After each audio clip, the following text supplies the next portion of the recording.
no livro de 2 Reis, capítulo 6.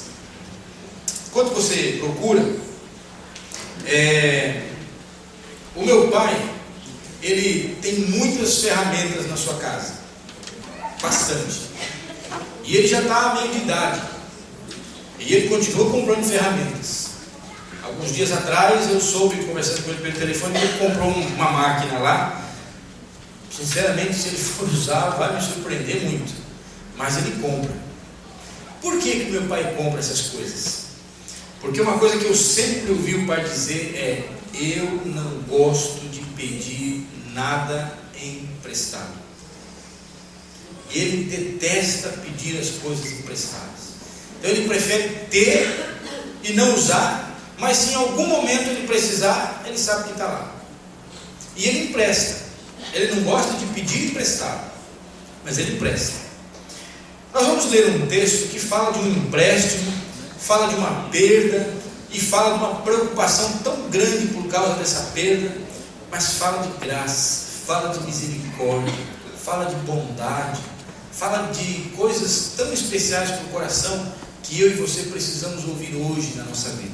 Por isso eu quero convidar você a ler comigo a partir do verso 1 do capítulo 6 de 2 Reis. Achou? Amém? Tem alguém sem Bíblia aí que quer que alguém estique a mão aí para ajudar?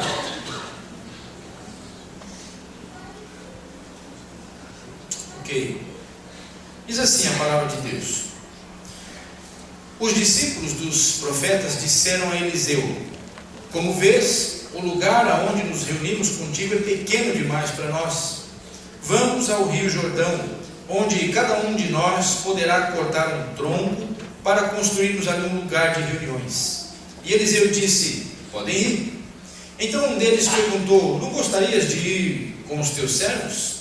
Sim, respondeu ele, e foi com eles. Foram ao Jordão e começaram a derrubar árvores. Quando um deles estava cortando um tronco, o ferro do machado caiu na água, e ele gritou: ah, meu senhor, era emprestado. O homem de Deus perguntou: onde caiu? E quando o homem lhe mostrou o lugar, Eliseu cortou um galho e o jogou ali, fazendo o ferro flutuar, e disse: pegue-o. E o homem esticou o braço e o pegou. Vamos orar mais uma vez? Querido Deus, esta é a tua palavra, Senhor, que registra, Senhor, este acontecimento de tantos anos atrás, e que foi tão significativo para as pessoas naquela época. E com certeza o Teu Espírito Santo pode torná-lo significativo hoje para nós. Então ajuda-nos, Pai, na explicação e na compreensão desse texto. Nós somos pequenos e limitados. A nossa mente, Senhor, voa longe às vezes, e nós nem sempre acompanhamos tudo que o Senhor está nos dizendo.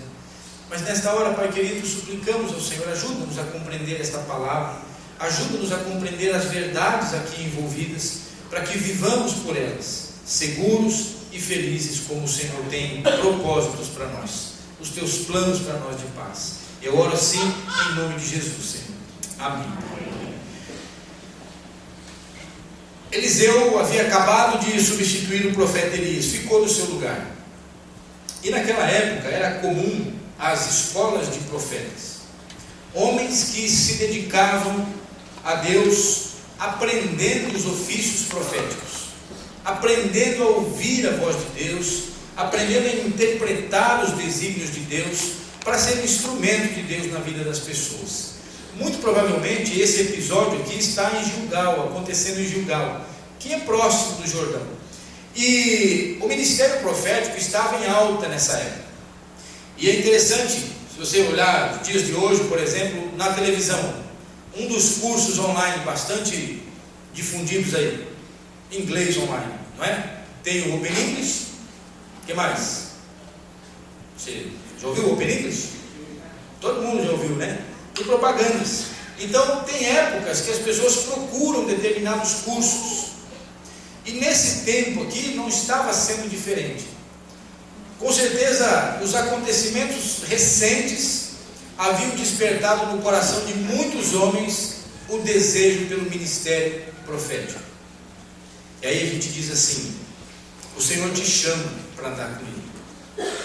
Jesus convida pessoas: venha após mim, larga o que você está fazendo e vem comigo, e você será um pescador de homem, eu vou abençoar você, você vai fazer um grande ministério, você vai fazer coisas maiores do que essas que você está me vendo fazer. São convites do Senhor Jesus no Novo Testamento para tantas pessoas que foram deixando e foram seguindo o Mestre. E o que está acontecendo aqui é exatamente a mesma coisa.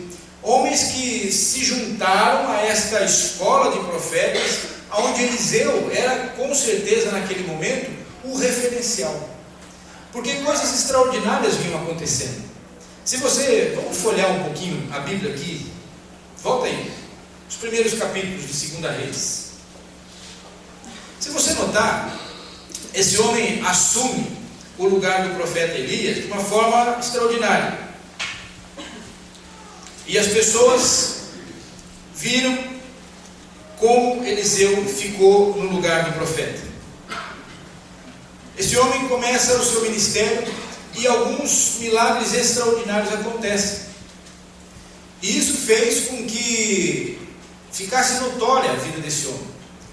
Ao mesmo tempo que Eliseu está fazendo, se você olhar as páginas aí, você vai ver, por exemplo, no capítulo 4, que ele ajuda uma mulher que era esposa de um dos filhos dos profetas, um destes homens que estava aprendendo o ministério profético, que faleceu, e ele tinha dívidas, e o credor deste homem começa a importunar demais essa mulher, querendo receber, e ela vai até o homem de Deus, ela vai até Eliseu dizendo: me ajude, não sei mais o que fazer.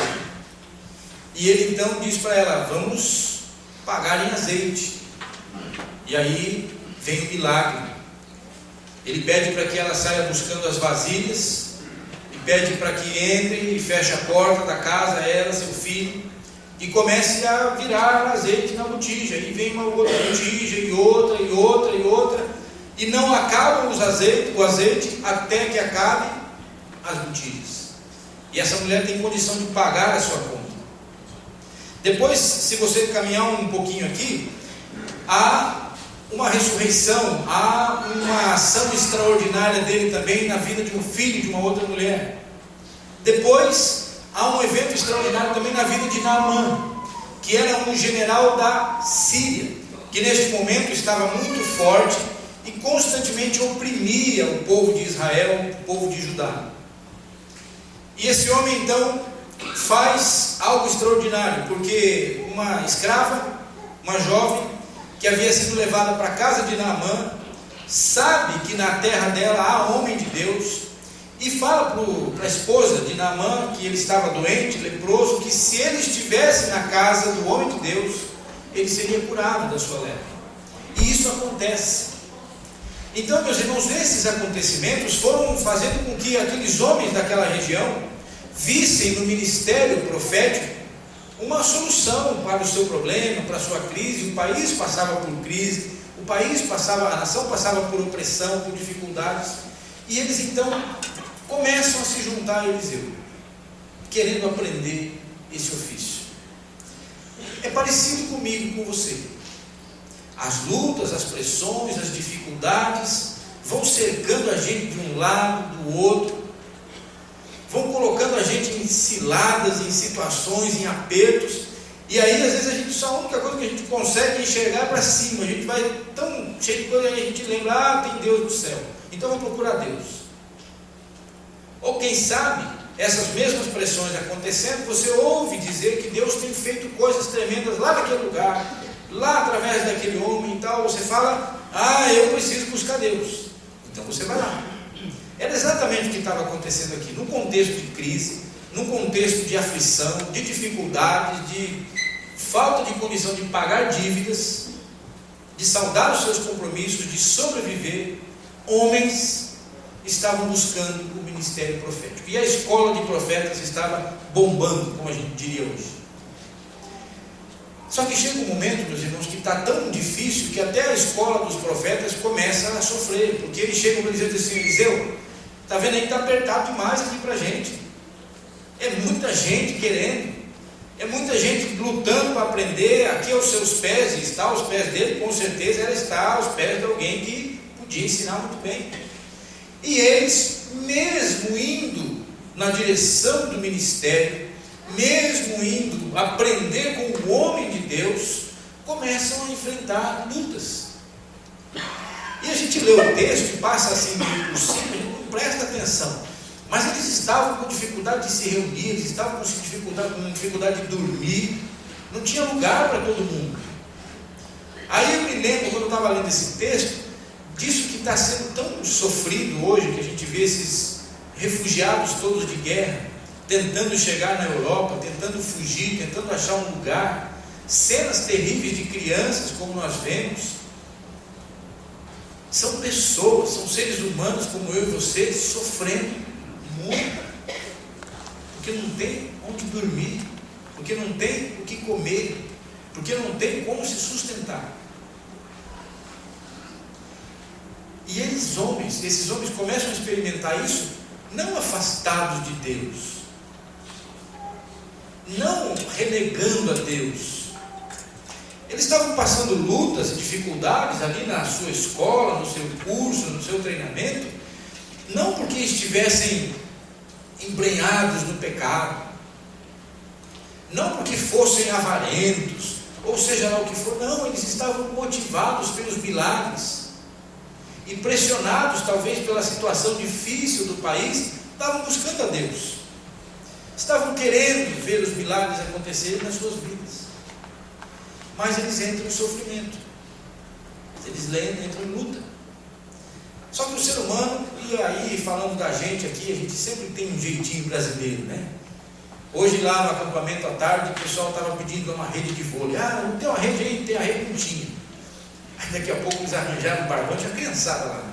Arranjaram um barbante, não sei onde apareceu aquele barbante, daqui a pouco estava uma rede feita. Passaram um barbante, outro barbante, um X no meio, e estavam jogando vôlei lá na grama. Aí alguém olhou e disse assim, mas brasileiro não desiste nunca mesmo, né? Eu não sei se foi cadê o Neto? Acho que foi o Neto que comentou isso lá. A gente dá jeito, a gente se esforça um pouco mais. Se eles se esforçaram e tiveram uma ideia, disseram assim, Eliseu, olha que coisa linda também, né? Pediram a liderança do seu chefe, do seu professor, respeitaram, disseram, você permite que a gente vá até lá, pertinho do Jordão? Lá tem árvores, e nós poderemos, cada um de nós, cortar uma árvore, pegar um tronco e utilizar aquela madeira. Gente, eles não tinham dinheiro para comprar madeira, eles não tinham dinheiro para contratar mão de obra, para construir o que eles precisavam. Eles tiveram que colocar a mão na massa e dizer assim, nós mesmos vamos fazer, para baratear o custo, porque nós não temos de onde tirar. Nós mesmos vamos construir a cama, o lugar para a gente se reunir, porque não dá para contratar uma empresa, não dá para ligar, entrar na internet, encomendar lá tudo que a gente está precisando, porque não tem dinheiro para pagar. A escola está cheia, mas isso é um desafio também, sustentar toda essa gente, nós estamos com dificuldades. Então, o chefe, o professor diz, tudo bem, podem ir lá. E eles saem. Mas antes de sair, eles dizem assim, não quer ir com a gente? Você está aí meio sem ter o que fazer, tal, vamos lá. E ele fala, eu vou. E aí eles chegam e começam a trabalhar. Estão no campo, um pedaço que não é de ninguém, tirando uma madeira para tentar minimizar a sua necessidade. Poxa vida, está indo tudo legal, está dando certo, ou uma luz de esperança. Aí vai um deles, machado emprestado, por isso que meu pai não gosta de emprestar, vai que cai na água. Está lá dando as machadadas dele, motivado, dizendo, vamos resolver, vamos pelo menos minimizar, a coisa vai andar um pouquinho, estamos enxergando uma luzinha lá, vai dar para passar mais uns dias. Enquanto ele está batendo, solta do cabo aquele pedaço de ferro e cai na água. E eu não sei se você sabia, ferro afunda, e aquele lá afundou.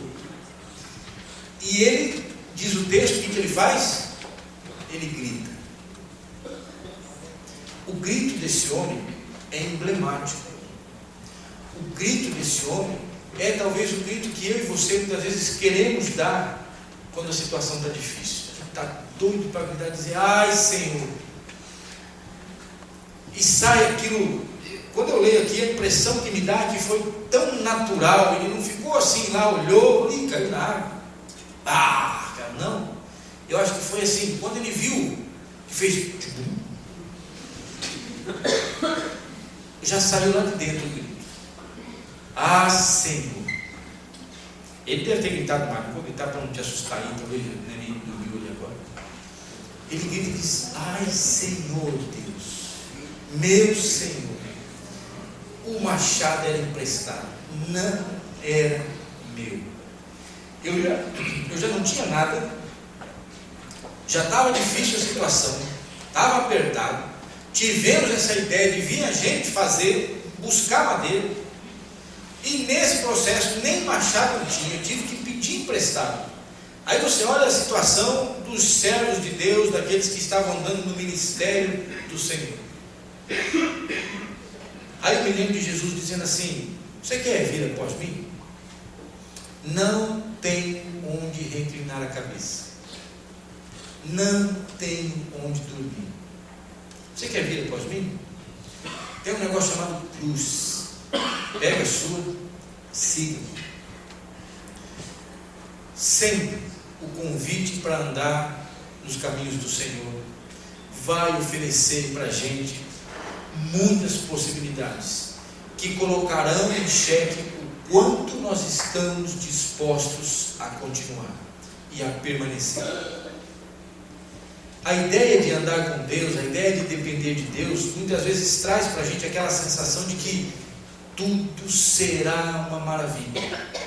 Há uma série de textos e promessas que são tão gostosas no coração da gente ouvir e ler, que a gente fala: puxa, se isso acontecer na minha vida, o sorriso não vai caber no meu rosto e eu vou ser o homem ou a mulher mais feliz desse mundo. Se tal situação mudasse, Deus, o Senhor sabe quanto eu te glorificaria. Se aquela situação for diferente, Deus, o Senhor sabe, aí eu me dedico ao ministério, aí eu me dedico à igreja, aí eu vou ser dizimista, aí eu vou para a IBD, aí eu vou, Senhor, se acontecer tal coisa. E aí parece que a situação piora, o seu machado cai e afunda. Nem era seu. Isso mostra, meus irmãos, que andar com Deus é ter preparo e estar preparado para enfrentar as adversidades, sabendo quem é Deus. Nós vamos participar da ceia do Senhor, e eu digo assim, infelizmente, nem todos de nós, dos que estão aqui, participarão da ceia do Senhor, porque nem todos de nós aqui, hoje, neste momento, já entenderam quem é Deus na sua vida. Esses homens que estavam nessa escola de profetas tiveram mais uma lição extraordinária, porque eles estavam vendo milagres acontecer na vida das outras pessoas, e eles vieram para fazer parte desse processo de ser um milagreiro, de repente, um instrumento de Deus na vida daquelas pessoas. Mas eles percebem que eles precisavam sentir o milagre de Deus nas suas vidas. E quando esse homem grita pelo seu Senhor e diz: era emprestado, ele está dizendo assim: eu estou no fundo do poço. Está difícil a situação, eu arranjo alguma coisa lá, me emprestaram. Quem pega emprestado porque está precisando mesmo, porque está numa situação difícil, e ele ainda vai e perde. Ou seja, não tem como continuar ajudando os seus amigos ali naquela empreitada. Talvez não vai dar para trazer a madeira que ele precisaria para ajeitar o espaço dele. E o que é pior, vai voltar com as mãos vazias, ou seja, com dívida, porque agora ele tem que saldar o preço daquele machado, daquela ferramenta que emprestou para ele. E ele grita. Eliseu ouve. Eliseu pergunta assim para ele: onde caiu? Onde caiu? Eu leio o texto e diz assim: Eliseu não era onisciente. Então, pode ser que ele estivesse virado lá para o outro lado e ouviu o grito aí, que ele se voltou para o cidadão ali. Então ele não viu onde é que tinha caído o machado. Pode ser que ele tivesse, como professor que era, ali sentadinho lá embaixo de uma árvore, olhando ali os seus pupilos trabalhar. Pode ser que ele estivesse fazendo qualquer outra coisa, e então foi necessário ele dizer onde foi que caiu. Mas sabe aquelas perguntas que tem na Bíblia que é só para a gente, é de retórica, a resposta já está certa? Para mim essa é uma delas. Porque esse homem era um homem de Deus. E se ele precisasse saber sozinho, por conta própria, onde estava o machado, com certeza Deus agiria na vida dele, o revelaria a ele, e ele saberia onde estava. Mas ele pergunta ao homem: onde caiu? Isso mostra, meus irmãos, que, como vocês fizeram hoje aqui, Deus sabe da sua luta, Deus sabe do seu problema, Deus sabe onde está afundado o seu machado. Deus não está descuidado com você, que não está enxergando você por esse mundo e pelas lutas pelas quais você tem passado. Muitas vezes é você que não está enxergando Deus no meio das suas lutas. Porque na nossa relação simples da nossa mente, Deus está na festa. Deus está na água que se transforma em vinho. Deus está na festa do Pentecostes, quando a colheita está sendo celebrada, na festa das cabanas, em tantas festas religiosas, alegria, entusiasmo, lá Deus está. Dificilmente nós vamos lembrar de Deus e entender, não é pedir ajuda, mas entender que Deus também está conosco, mesmo quando a situação é adversa. E aí Eliseu faz essa pergunta: onde caiu? E ele mostra. Aí Eliseu vai lá, deve ter pego um machado de ouro lá emprestado, corta um pedaço de madeira e joga lá na água. Aonde caiu? Ali? Ele joga lá. E o que acontece? Tem madeira que boia, tem madeira que afunda, não sei qual delas é. Eu sei que a Bíblia me ensina, mostra aqui para mim, que um ferro que normalmente não sairia do fundo daquele rio, sai. Ele flutua, ele vem à superfície. E aí Eliseu diz assim para ele: pega. O homem estende a mão, diz a Bíblia, o braço, e toma. Não precisou entrar na água, não precisou nadar, não precisou se esforçar. O ferro estava ali, a mão. Uma ferramenta pesada, uma ferramenta que o Rio Jordão naquela época não era o riozinho que é hoje lá. Com certeza bem mais caudaloso, bem mais difícil de achar aquele machado lá no chão. Aquele machado vem, e aquele homem simplesmente com a sua mão pega.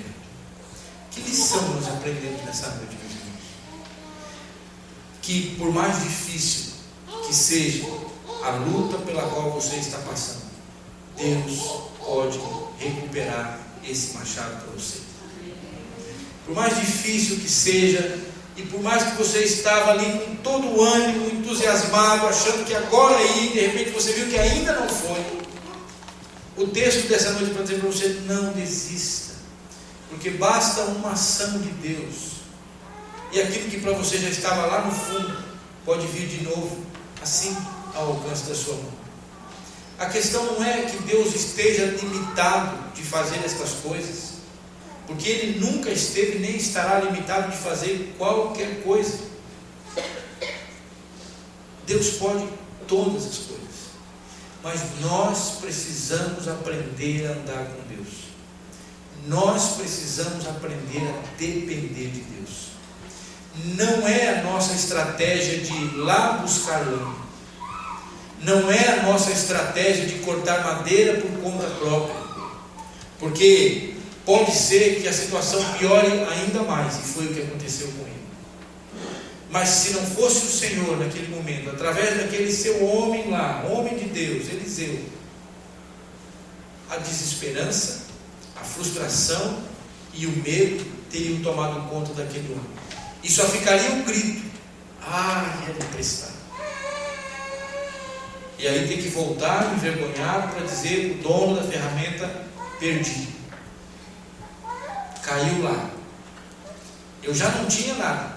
Pedi para você e ainda perdi o que era seu. Agora tenho dívida. Às vezes nós tentamos dar o nosso jeito e a situação só piora. Por que você não deixa o Senhor dar jeito?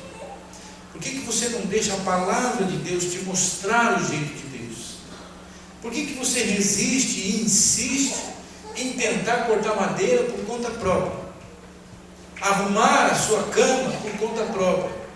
Por que você insiste em não entender o que o Senhor Jesus disse para você? Olha, eu sei de tudo o que você precisa. As pessoas que não temem a Deus, os pagãos, estes buscam as mesmas coisas que vocês buscam, do ponto de vista da sua subsistência. Mas eu quero dizer para você, Jesus falando, busca primeiro o meu reino, se preocupa com as coisas que são celestiais. Busca primeiro o jeito, justiça de Deus, o jeito de Deus de agir e de viver, que o Pai Celestial, vai sustentar você, vai dar todas as coisas que você precisa, estas que são necessárias, importantes para a sua subsistência, assim como aquela madeira significava para eles, dar um jeito na situação difícil. Feche os seus olhos. Onde caiu o seu machado? Em que momento da sua história a ferramenta sumiu? A estratégia falhou?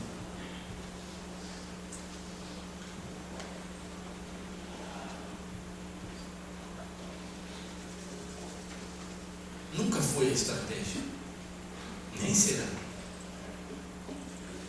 Tem que ser o Senhor, tem que ser a palavra dele, tem que ser o extraordinário de Deus, tem que ser o milagre do Senhor, tem que ser aquele ferro que Deus te deu. Onde caiu sua ferramenta? E por que você insiste em dar jeito nas coisas da sua maneira? Deixa Deus agir, deixa Deus fazer. Quem sabe seja hoje o dia do grito seu: ai Senhor, falhou, não deu certo, Deus. Eu tentei, eu vim aqui no Jordão buscar madeira, eu pedi para o profeta, eu pedi licença, eu fiz tudo certinho, eu me esforcei, mas não deu.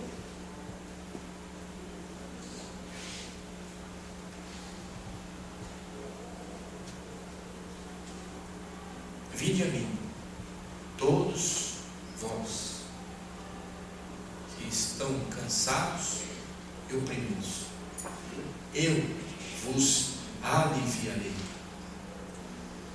Não sei explicar do ponto de vista da física, mas aquele machado ficou leve, mais leve do que a água para poder boiar. Foi extraordinário, foi divino. E aqueles homens viram o milagre de Deus neles, e eles foram alvo da graça e da misericórdia de Deus. Aquele homem não voltou apenas com um machado para devolver para o seu dono, mas aquele homem voltou com a certeza de que Deus cuida da vida dele. Aquele homem não voltou sem uma dívida, aquele homem voltou com o coração cheio de esperança. E se ele estava predispondo no seu coração fazer um ministério para Deus, agora ele teria certeza de que faria para Deus, porque é Deus quem estava agindo na vida dele. É o que o Senhor quer fazer em você, é o que Deus tem para você. Quero orar pela sua vida mais uma vez. E se você é destes que está gritando hoje: Senhor, o machado caiu, eu queria que você se colocasse em pé nesse momento, em nome de Jesus, diante de Deus mais uma vez.